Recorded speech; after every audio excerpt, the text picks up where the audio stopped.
ओम श्री परमात्मने नमः। अध्याय 12 श्लोक 10 भावार्थ।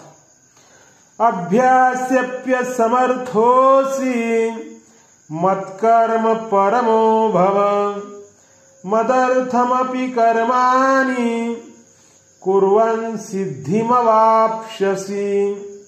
जर तू अभ्यास योग करण्यातही असमर्थ असशील तर माझ्यासाठी कर्म करण्यास परायण हो। माझ्यासाठी कर्म करत राहिलास तरीही तू सिद्धीला प्राप्त होशील। अभ्यास्यप्य समर्थोसी मत्कर्म परमो भव। या ठिकाणी अभ्यासे पदाचा अभिप्राय मागील श्लोकात 9व्या अध्यायात वर्णित अभ्यास योगाशी आहे। गीतेची अशी शैली आहे की अगोदर सांगितलेल्या विषयाला पुनः संक्षेपाने वर्णन केले जाते। 8व्या श्लोकात भगवंतांनी आपल्यात मनबुद्धी लावण्याच्या साधनेला 9व्या श्लोकात पुनः चित्तम समाधातुम पदाने म्हटले आहे। अर्थात चित्तम पदाच्या अंतर्गत मन बुद्धी दोन्हींचाही समावेश केला। त्याचप्रमाणे 9व्या श्लोकात आलेल्या अभ्यास योगासाठी या ठिकाणी 10व्या श्लोकात अभ्यासे पद आले आहे। भगवान म्हणतात की जर तू पूर्व श्लोकात वर्णित अभ्यास योगालाही असमर्थ असशील तर केवळ माझ्यासाठी संपूर्ण कर्म करण्यास परायण हो। तात्पर्य संपूर्ण कर्म वर्णाश्रम धर्मानुसार शरीर निर्वाह आणि आजीविका संबंधी लौकिक तसेच भजन ध्यान नामजप इत्यादी पारमार्थिक कर्म यांचा उद्देश सांसारिक भोग आणि संग्रह न ठेवता केवळ भगवत प्राप्तीच असावा। जी कर्म भगवत प्राप्तीसाठी भगवत आज्ञेनुसार केली जातात त्यांना मत्कर्म म्हणतात। जे साधक अशा प्रकारे कर्म परायण असतात ते मत्कर्म परम म्हटले जातात। साधकाचा स्वतःचा संबंधही भगवंताशी असावा आणि कर्माचा संबंधही भगवंताशी असावा, तेव्हाच मत्कर्म परायणता सिद्ध होईल। साधकाचे ध्येय जर संसार भोग आणि संग्रह राहिले नाही तर निषिद्ध क्रियांचा पूर्णपणे त्याग होईल। कारण निषिद्ध क्रिया होण्यात संसाराची कामनाच हेतू असते। म्हणून भगवत प्राप्तीचाच उद्देश झाल्याने साधकाच्या संपूर्ण क्रिया शास्त्रविहित आणि भगवदर्थच होतील।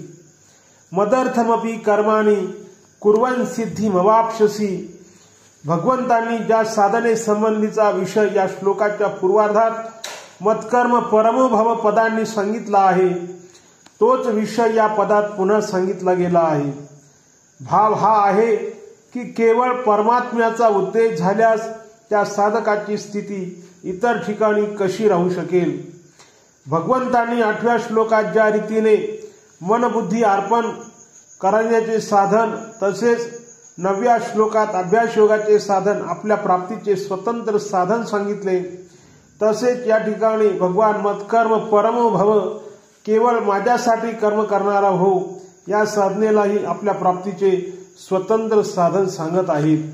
ज्याप्रमाणे धनप्राप्तीसाठी व्यापार इत्यादी कर्म करणाऱ्या मनुष्यांना जसजसे धन प्राप्त होते तसतसे त्यांच्या मनात धनाचा लोभ आणि कर्म करण्याचा उत्साह वाढत राहतो। त्याप्रमाणे साधक भगवंतासाठी जेव्हा संपूर्ण कर्म करतो तेव्हा त्याच्या मनातही भगवत प्राप्तीची उत्कंठा आणि साधन करण्याचा उत्साह वाढत राहतो। उत्कंठा तीव्र झाल्यास जेव्हा त्याला भगवंताचा वियोग असह्य होतो तेव्हा सर्वत्र परिपूर्ण असलेले भगवान त्याच्याशी लपून राहत नाहीत। भगवान आपल्या कृपेने त्याला आपली प्राप्ती करूनच देतात। जर साधकाचा उद्देश भगवत प्राप्तीच आहे आणि तो संपूर्ण क्रिया भगवंतासाठीच करत आहे तर याचा अभिप्राय असा आहे की त्याने आपली संपूर्ण समज सामुग्री सामर्थ्य आणि समय भगवत प्राप्तीसाठीच उपयोगात आणली आहे। याशिवाय तो करू तरी काय शकतो। भगवान त्या साधकापासून यापेक्षा अधिक अपेक्षाही ठेवत नाहीत म्हणून त्याला आपली प्राप्ती करवितात। याचे कारण असे आहे की भगवान एखाद्या विशिष्ट साधनेने खरेदी केले जाऊ शकत नाहीत। भगवंताच्या महत्तेपुढे संपूर्ण सृष्टीचे महत्व ही तुच्छ आहे। मग एखाद्या व्यक्तीद्वारा अर्पित झालेल्या सीमित सामुग्री आणि साधनेने त्यांची किंमत कशी मोजली जाऊ शकेल? म्हणून आपल्या प्राप्तीसाठी भगवान साधकाकडून एवढीच अपेक्षा ठेवतात की त्याने आपली पूर्ण योग्यता, सामर्थ्य इत्यादींना माझ्या प्राप्तीत लावावे. अर्थात आपल्याजवळ काहीही राखून ठेवू नये आणि ही योग्यता, सामर्थ्य इत्यादींना आपलेही समजू नये. ओम